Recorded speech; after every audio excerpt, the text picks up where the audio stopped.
Hi, Get Unstuck Nation. Today, I have a very interesting guest who will share with you about how important communication is. So please welcome Reginald Jackson from Total Billion Coaching.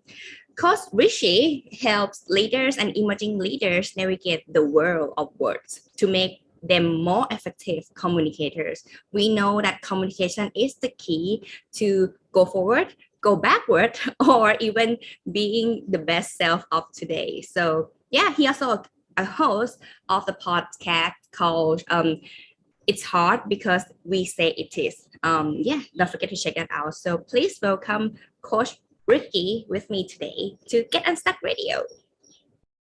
Excellent. Thank you so much, Matita, for having me as your guest today. Yeah, I'm excited. I'm excited to speak about this topic because I think it's so important, and I think I have seen issue having with communication since I was very young, and it's still my everyday issue that I have to encounter. So I'm excited to speak with you today. Before we get into your expertise, though, can you please share with me how you started the coaching business? Sure. So leaders are always in search of, or hopefully they're in search of, becoming better leaders. My leadership started very early in my life as a musician in high school, and then I went into the United States Marine Corps. And so leadership had always been a part of my life from a teenager on. And so as I went through the Marine Corps, I gained more responsibility. And one of the hallmarks of the Marine Corps is what we call developing subordinate leadership. So we understand what it's like to create leadership. We understand what it's like to grow leaders. And that was a perfect transition for me when I actually stumbled upon coaching and realized how those two worlds collide as far as leadership and coaching. Yeah, I couldn't agree more. And so since when you really started? How long have you been As in when? coach? Yeah, because you Okay, got yeah. pieces, So it's gonna be a long time. yeah, well, I finished my coach training. It was a 12-month program called Accomplishment Coaching, and that was back in 2014. And so I was able to attain enough hours to qualify for my professional certification in actually just a little over a year ago. Mm. Yeah. And how do you find, okay, why all the leaders need a coach? That's a great question. And I'll back up just a little bit. Most people see coaching for leaders as being very important, and it is. But I say it's important to have coaching as a part of your growth even before you get into a leadership position. And research has shown that most people are put into leadership positions based on their technical acuity, right? They're good at what they do, but they have very little, sometimes no training in leadership, yet they're expected to function as a leader, but they have no real idea outside their own experience with someone who's led them into what leadership really is. But to answer your question, as far as coaching and leaders, why do coaches need leaders? Or I'm sorry, why do leaders need coaching? I won't say they need it, but I would say they certainly benefit from it, and they're much better for having had it or being coached, because we all have areas in our life, whether it's professional or personal, that we're unaware of. And working with a coach can help you create awareness in places that you weren't even aware they were there. So that's one of the great benefits. Also, as a thought partner, sometimes with my clients, they'll want to bounce things off of me. And while I don't necessarily give them my opinion, I will hear the questions they ask, or I will pose questions based on what they've said. And in my teaching and also in my belief, we're all creative, resourceful, and whole, meaning we're perfectly okay as we are, but we're so much better when we have some outside influence that helps to narrow our search for moving forward. Like a flashlight showing them. Yeah, like a flashlight. And in some cases, if you've ever seen a horse race, the horses wear blinders, and it's to allow them to stay focused on their forward path. Now, the beautiful thing about coaching is in creating awareness, you're able to widen the aperture so you see past those blinders or past those areas where you're not normally aware. And it also allows you to focus in when you set your sight on your goals. Mm. So when usually people comes to you as in they are knowing now that they need some guidance or some thought partner, you mentioned that. Mm-hmm. When people usually feels like I need help. Yeah, that can happen in a lot of different ways. Typically, it happens through some type of I don't want to call it guidance, but there will be some direction or some suggestion they get either from their leadership. Sometimes it's HR, depending on the type of organization. But more often than not, if it's from an outside entity, it's to help them in their leadership so they can move forward in their career. For folks that seek me out on their own, sometimes it's because they feel that something's missing or they want something more in their leadership or in their life, again, to help them move forward because they've gone as far as they believe they can go without that additional input from a thought partner.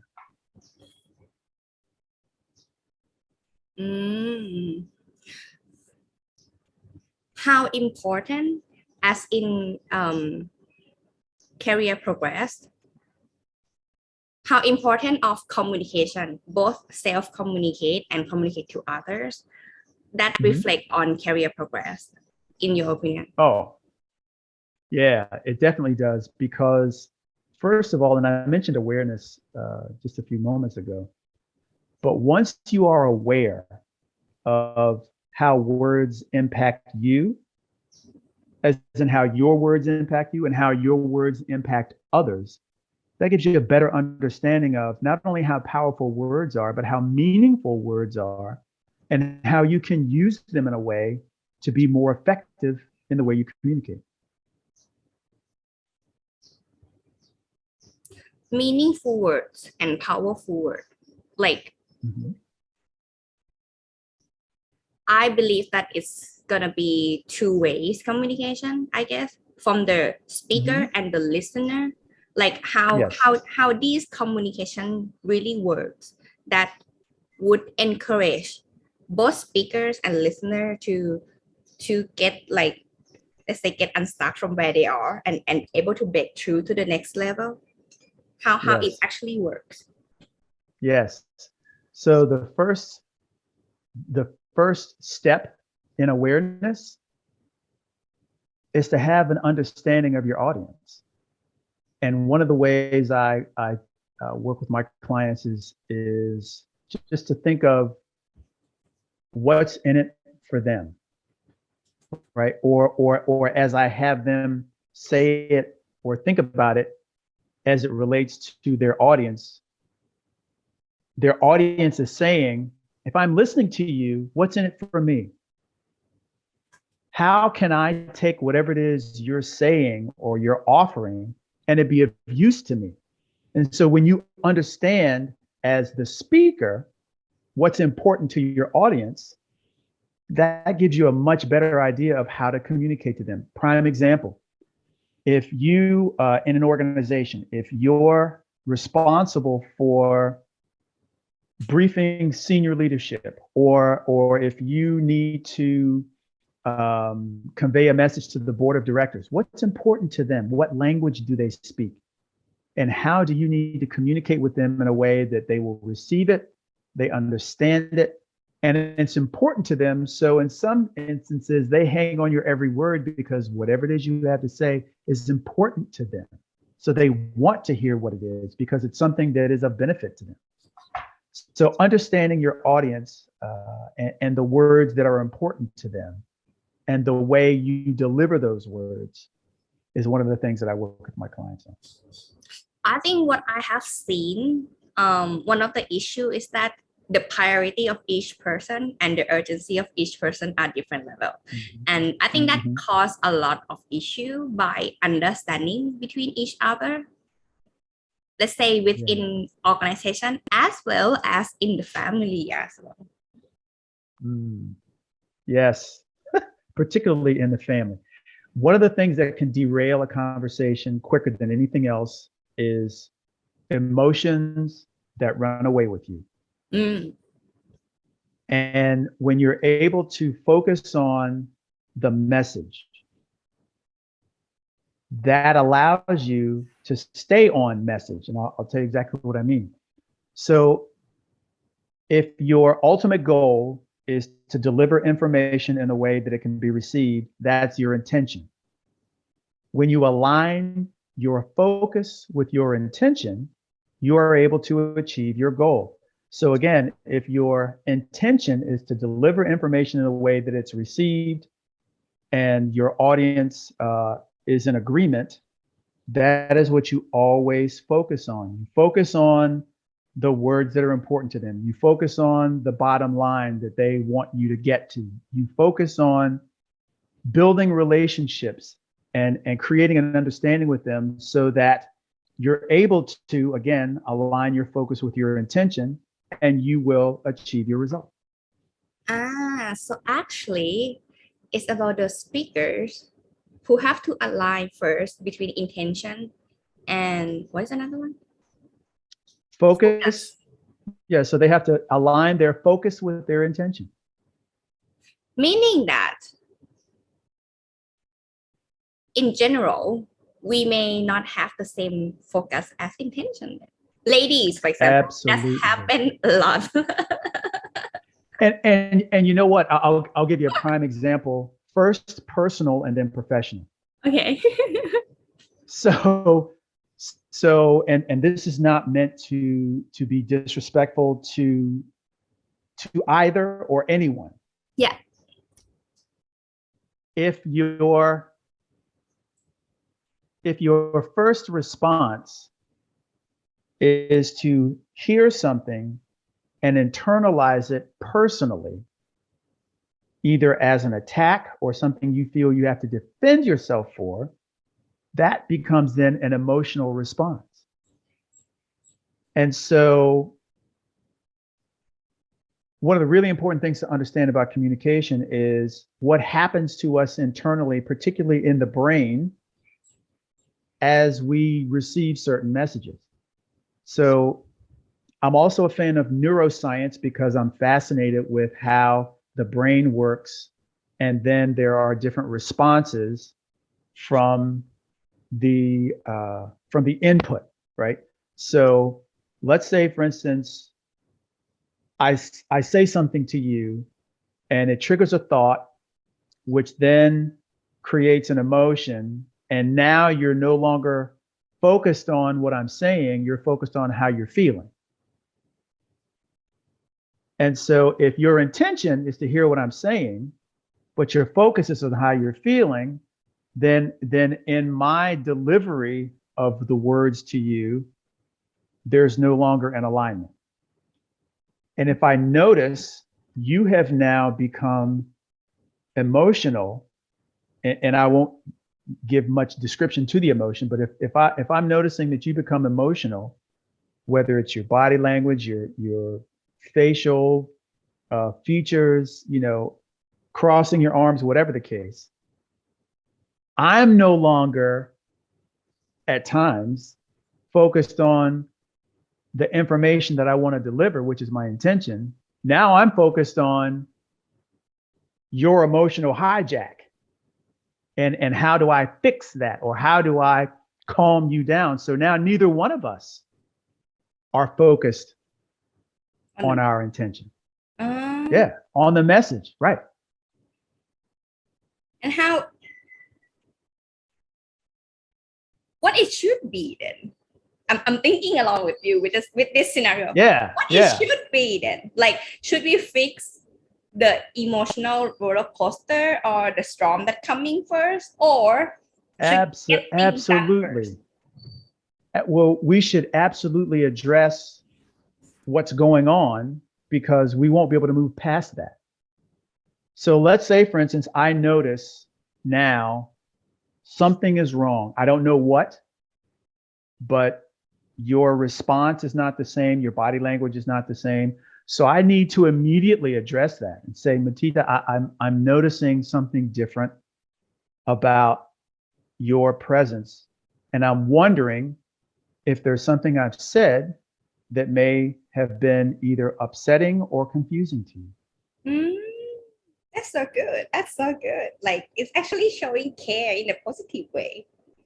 Absolutely. And it's not about me being defensive or telling you to calm down, or I need you to focus or stay with me, because now I'm if you can imagine like dust or cloudy water, by the words I've just inserted into the conversation, I've created a churn, and now neither one of us is seeing clearly, because now I'm saving face, or I'm trying to fix the situation by adding something else to it, instead of trying to calm the waters and not remove the resistance, but at least identify the resistance, because I've seen this difference, this change in you. Mm. Ah, but then after that, let's say situation has solved, Mhm. emotionally, physically, whatever, usually we tend to focus on the message that we were having conversation about. And then we move to another thing, and then the intention that we had was missed somehow. Yes, it was. And so in coaching, we call that checking in. I want to make sure that we are aligned, because if we're not, then as best as possible, I would like to create the alignment with you that I originally intended. So I need to address that situation. And hopefully, I've created enough connection with you already for you to have enough trust in the relationship, or at least enough interest in still hearing what I have to say, that you will allow me to continue having this conversation with you. I have an idea about what when you mentioned that. Do we have, so trust is earned? Like, many people have heard about this sentence, right? Mhm. Do we have to always, I use always, establish trust in the relationship as well as in communication every single time we have? Or in some people, they assume that this person is trustable or they trust me. What do you think about that? Mm. Yeah. Yeah. So always is tricky, because that's an absolute. So I couldn't necessarily speak to always, but what I would say about that, and I'm saying but intentionally, but what I would say is it's important to at least establish understanding, Mm. because we may not like what's going on, or what needs to be done, but if we understand it, then at least we can still create some alignment. So as you said, trust is earned, and for every person the amount of trust necessary to move forward is different with everyone. And no one really knows what that is, even for themselves, as it relates to that other person. So there at least has to be a modicum of trust, just a little bit of trust, that the conversation is worth having. And we'll build it from there. Conversation is worth having. Like, this sentence is so powerful, you know. I have met many people to say like, okay, later, talk to you later, and then like just gone. Or like something that, hey, I have something important to talk to you, but like, no, not this time. Like, yeah, as a person, so let's say if we are talking in the perspective of someone who have intention and focus to speak something important to another side, how should we deal with that? Like, at this point, I am trying to position myself as a leader of the conversation, but then yes. the other party not really ready to listen. Yeah, that's a great point. And so there are a few things to consider there.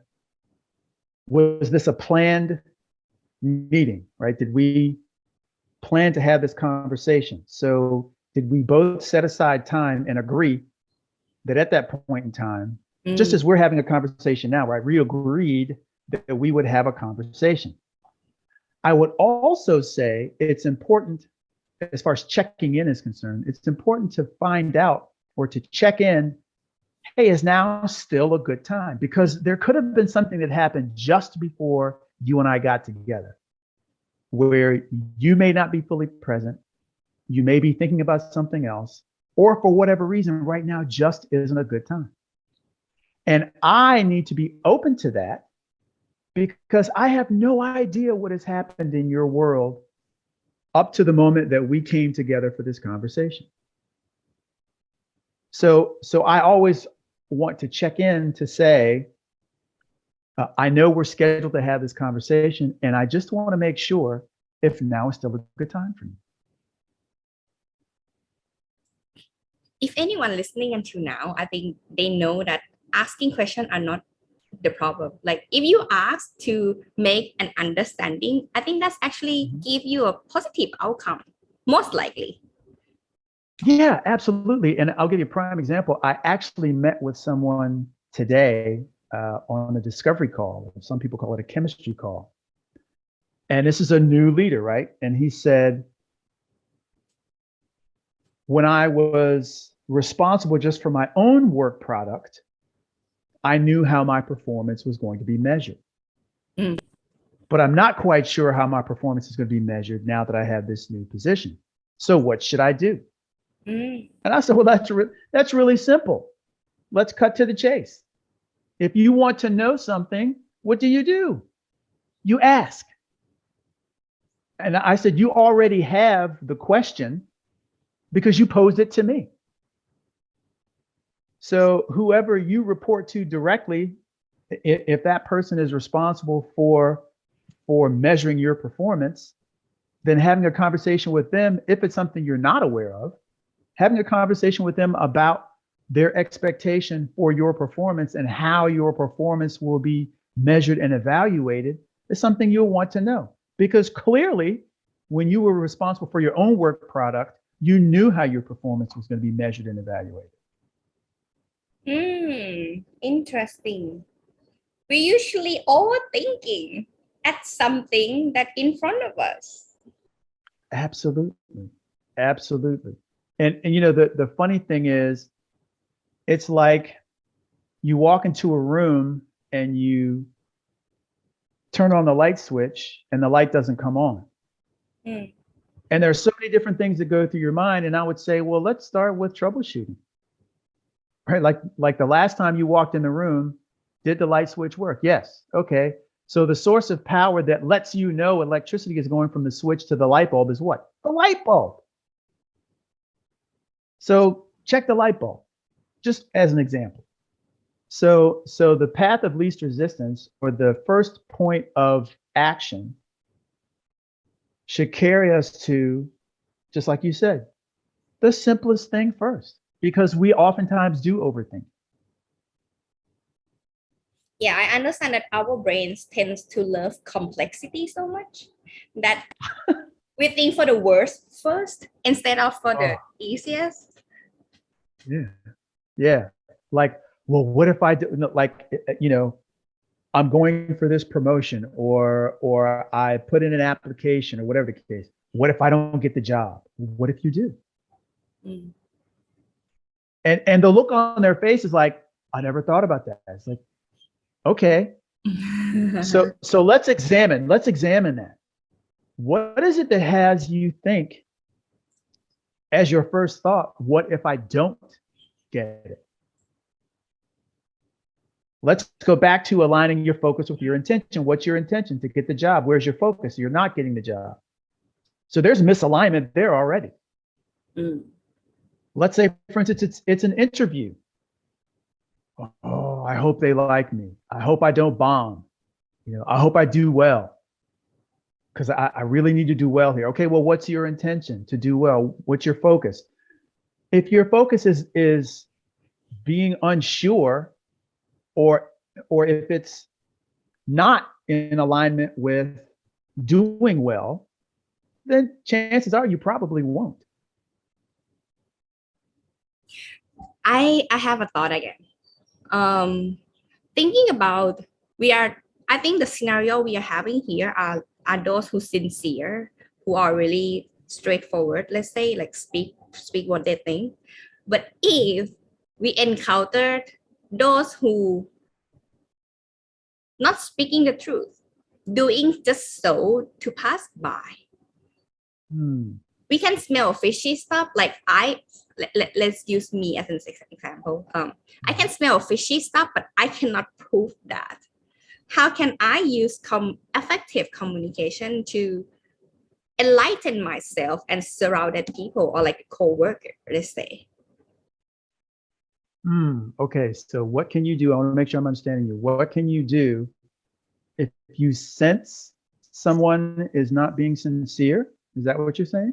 Yeah, like not being truthful when they say, Yeah. just doing things for themselves. Ah, They have right, intention and right. focus really clear, Yeah. but the way they speak is not as straightforward. You know what I mean? I don't know how to explain that. Well, so one of the things I would say is to either ask questions or either do your best to create an awareness that perhaps you may not be 100% clear on your understanding of what they're saying. Mm. So maybe I misunderstood. Sometimes, Ah, okay. yeah, sometimes we may smell something fishy, but the smell is actually coming from our own brain. Mm. Now, that's not to say that our intuition may not tell us that something's not quite right. That's different, right? Now, yeah, that's different. And that actually goes into another realm of communication because some people would call that having a difficult conversation. And I would say, first, what is your, and it may be rhetorical, right? But what is your definition of difficult? Because if you want to avoid conflict or you're not comfortable with conflict, then you may see the conversation as being difficult. Yeah, I agree. My definition of difficult is uncomfortable. I will use the same word. Yeah, yeah. And so then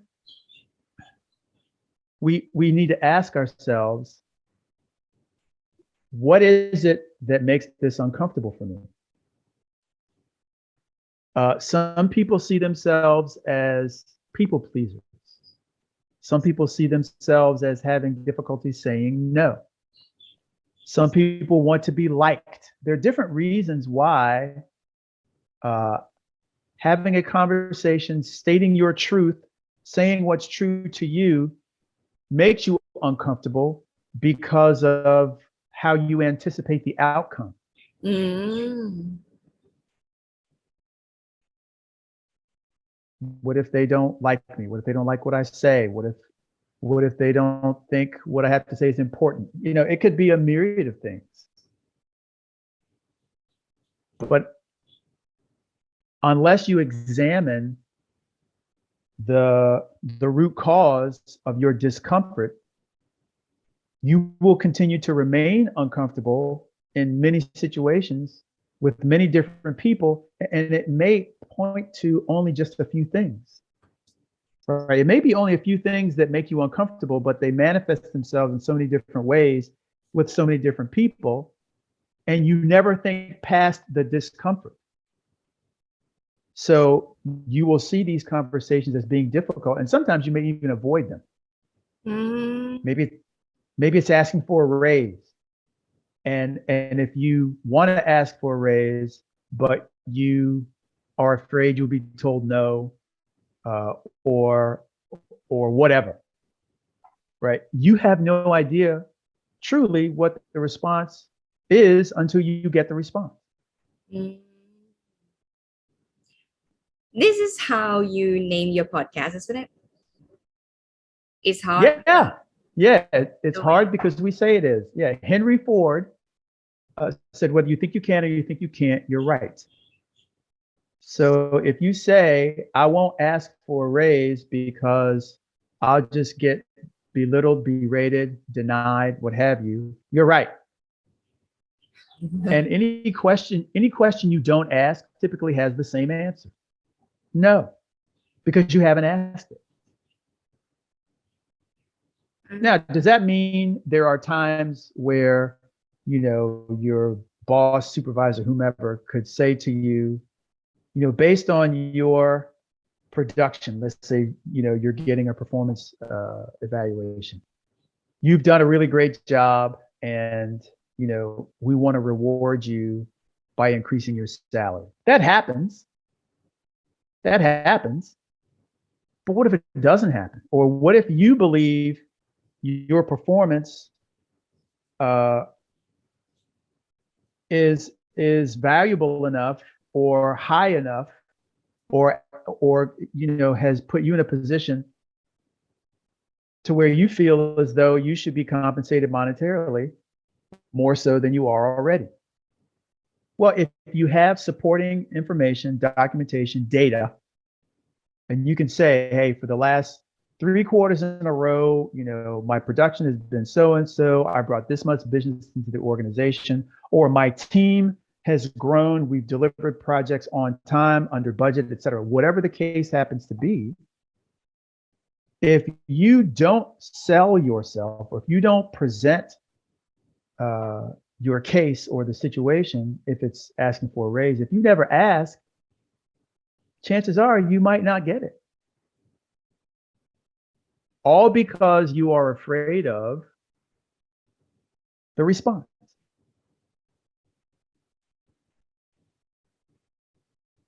That's why facing this type of fear is worth doing for.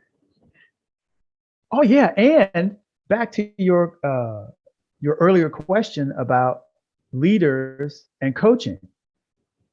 Sometimes leaders get paralyzed, at some point in their career, and you could call it stuck, right? But paralyzed at some point in their career where they can't move forward any more than they are, because they continue to perform in the same way. And unless they're willing to step outside their comfort zone, take bigger steps, take more chances, be more creative, be more innovative, more, whatever the more is, they will stay exactly where they are. And then they may have regret, or they may lose motivation or burnout or what have you, and they don't even realize that they've created their own demise, because they've remained in this comfort zone where they're actually uncomfortable, but they're more comfortable staying where they are as opposed to the discomfort of stretching and growing. And that's definitely where coaching comes in. you have to do something that you feel uncomfortable to go to the next round. Because if you remain doing the same thing, you will stay the same place. Exactly, exactly. And some people may be familiar with Einstein's definition of insanity. It's doing the same thing, but expecting a different result. Mm-hmm. Yeah. Wow. Anyone who's still listening to now, I think you have been thinking along. we having brain exercise today and we think about how we really communicate these days. So yeah, how can I mean if any leaders or someone who about to get into the leader position or even having an issue with communication currently, want to reach out to you or follow your work, where can they find you then? Yeah, thank you for that. One of two places, either on LinkedIn, and you will find me under my full name, Reginald G. Jackson Sr. I also have a Total Brilliance Coaching LinkedIn page and my website, which is www.totalbrilliancecoaching.com. Yeah, so check those out. And thank you so much, Coach Reggie, to sharing your knowledge and yeah, reflect my thought, let's say, today. It's very, Yeah. yeah, very intense, but I mean, I have a lot of ideas after speaking with you today. So thank you so much for sharing and being a guest on Get Unstuck Radio today. Yeah. Thank you, Matita. Thank you very much for the opportunity. Hey, thank you for watching this episode. If you enjoyed the show, you can subscribe here or here. And this is the previous episode. Check it out. See you next time.